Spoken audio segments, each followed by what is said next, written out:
ঢাকার সিনেমা ইন্ডাস্ট্রিতে ঈদের আমেজ এবারও শুরু হয়েছে বেশ আগেভাগেই। বিগত বছরের রেকর্ড ভেঙে মুক্তির ঘোষণা এসেছে অন্তত 12টি সিনেমার। তবে সীমিত প্রেক্ষাগৃহ, বড় বাজেট ও শেষ মুহূর্তের জটিলতায় কয়টি সিনেমা শেষ পর্যন্ত টিকে থাকতে পারে সেই প্রশ্ন ঘুরে ফিরে আসছে বারে বারে।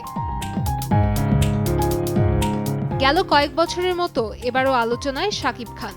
তার ক্রাইম থ্রিলার প্রিন্সের কাজ শেষ পর্যায়ে। সহশিল্পী জ্যোতির্ময়ী কুণ্ডু ও তাসনিয়া ফারিন। ভিসা জটিলতায় হায়দ্রাবাদের বদলে শুটিং হয়েছে বাংলাদেশ ও শ্রীলঙ্কায়। নির্মাতা আবু হায়াত মাহমুদ জানান, দ্রুত টিজার আসছে, তবে শুটিং শেষ না হলে মুক্তি অনিশ্চিত। অন্যদিকে ঈদে আসছে আফরান নিশো অভিনীত সার্ভাইভাল ঘরানার সিনেমা দম। 10 বছর পর পরিচালনায় ফিরেছেন রেদওয়ান রনি। কাজাখস্তানে শুটিং হওয়া সিনেমাটিতে আরও আছেন চঞ্চল চৌধুরী ও পূজা জেরি। বর্তমানে চলছে সম্পাদনার কাজ। Vision QLED Google TV, where colors come alive.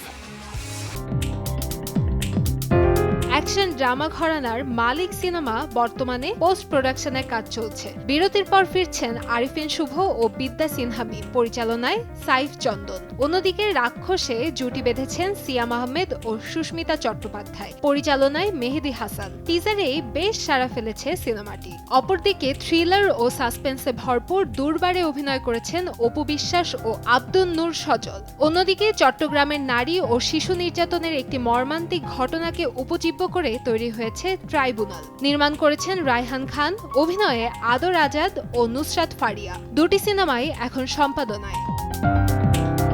পারিবারিক ও মনস্তাত্ত্বিক টানাপোড়েনের গল্প নিয়ে তৈরি রায়হান রাফির প্রেসার কুকার এবারের ঈদের বিশেষ আকর্ষণ। পোস্টার প্রকাশেই সামাজিক মাধ্যমে আলোচনায় সিনেমাটি। নারীকেন্দ্রিক গল্পে অভিনয় করেছেন শবনম বুবলি, নাজিবা তুষি ও মারিয়া শান্ত। অন্যদিকে মুক্তির আগেই সাড়া ফেলেছে হুমায়ুন আহমেদের উপন্যাস অবলম্বনে বনলতা এক্সপ্রেস। নির্মাণ করেছেন তানিম নূর। অভিনয়ে সাবিলা নূর, শরীফুল রাজ, মোশাররফ করিম ও বাঁধন। শুটিং শেষ, চলছে পোস্ট প্রোডাকশন। অনুদানের তালিকায় আছেন পরিমণি অভিনীত ডোডোর গল্প। পরিচালনায় রেজা ঘটক। এছাড়া রাশিদ পলাশের রংবাজার, জাহিদ জুয়েল পরিচালিত পিনিক এবং বদিউল আলম খোকনের তছনছ মুক্তির অপেক্ষায়। অন্যদিকে প্রদর্শক সমিতির তথ্যমতে দেশে চালু প্রেক্ষাগৃহ 60 থেকে 70টি। ঈদে যা অস্থায়ীভাবে বাড়ে।